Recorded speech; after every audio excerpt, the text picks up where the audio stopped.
தற்போது ஒரு அண்மை செய்தி. காவல்துறையால் சுட்டுப் பிடிக்கப்பட்ட ஐகோர்ட் மகாராஜா மீது ஏராளமான ஆள்கடத்தல் வழக்குகள் உள்ளன.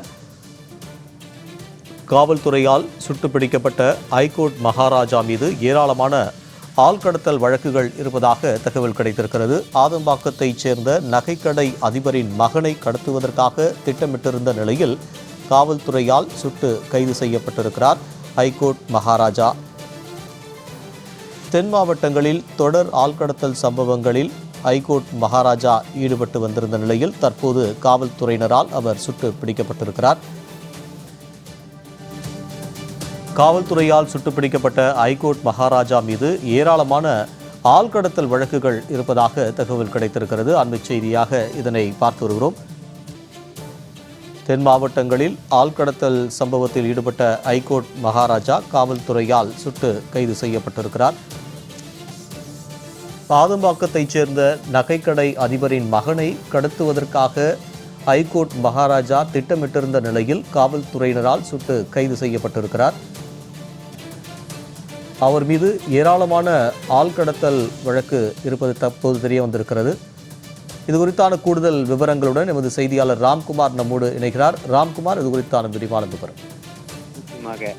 சென்னை கிண்டியில் சுட்டு பிடிக்கப்பட்ட பிரபல ரவுடி ஐகோர்ட் மகாராஜா மீது பல்வேறு வழக்குகள் நிலுவை இருக்கிறது. குறிப்பாக 2017ஆம் ஆண்டு ஹைகோர்ட் மகாராஜாவின் காதலியான முத்துமாரியை திருமணம் செய்ய வற்புறுத்தியதால் படுகொலை செய்யப்பட்ட சம்பவமும் இவர் முக்கிய குற்றவாளியாக இருக்கிறார். அதே போல 2024ஆம் ஆண்டு மாவட்ட ஆட்சியர் IAS அதிகாரி ஒருவரின் மனைவி தூண்டுதலின் பேரில் தொழிலதிபரின் சிறுவனை கடத்திய 2 கோடி ரூபாய் கேட்டு சிறுவனை கடத்திய வழக்கும் நிலுவையில் இருக்கிறது. இதே போல விளாத்திக்குளத்தில் போலீசாரை தாக்கியதாக வழக்குகள் இருக்கிறது. இது போல 15க்கும் மேற்பட்ட வழக்குகள் ஐகோர்ட் மகாராஜ் மீது இருக்கிறது. இந்த நிலையில்தான் தென் மாவட்டங்களில் சுற்றித் திரிந்த ஐகோர்ட் மகாராஜா காவல்துறையினர் பிடிக்கிறார்கள் என்ற காரணத்தினால் கடந்த 4 ஆண்டுகளாக ஆதம்பாக்கம் பகுதியில் பதுங்கியிருந்து தொழிலதிபர்கள் மற்றும் நகைக்கடை உரிமையாளர்களை கடத்தி அவர்களிடம் பணம் பறிப்பதற்காக இங்கு பதுங்கியிருக்கிறார். இந்த நிலையில்தான் கடந்த வாரம் ஆதம்பாக்கத்தை சேர்ந்த நகைக்கடை அதிபரின் மகனை கடத்த முயற்சி செய்த போதுதான் தூத்துக்குடி மாவட்டத்தை சேர்ந்த 5 பேர் கைது செய்யப்பட்டிருக்கிறார்கள். அந்த சம்பவத்தில் அந்த வழக்கில் தான் தற்போது ஐகோர்ட் மகாராஜா திருநெல்வேலியில் கைது செய்யப்பட்டு சென்னை அழைத்து வரும் வழியில இங்க கிண்டியில் வைத்து சுட்டு பிடித்திருக்கிறார்கள். ஸ்ரீதர்,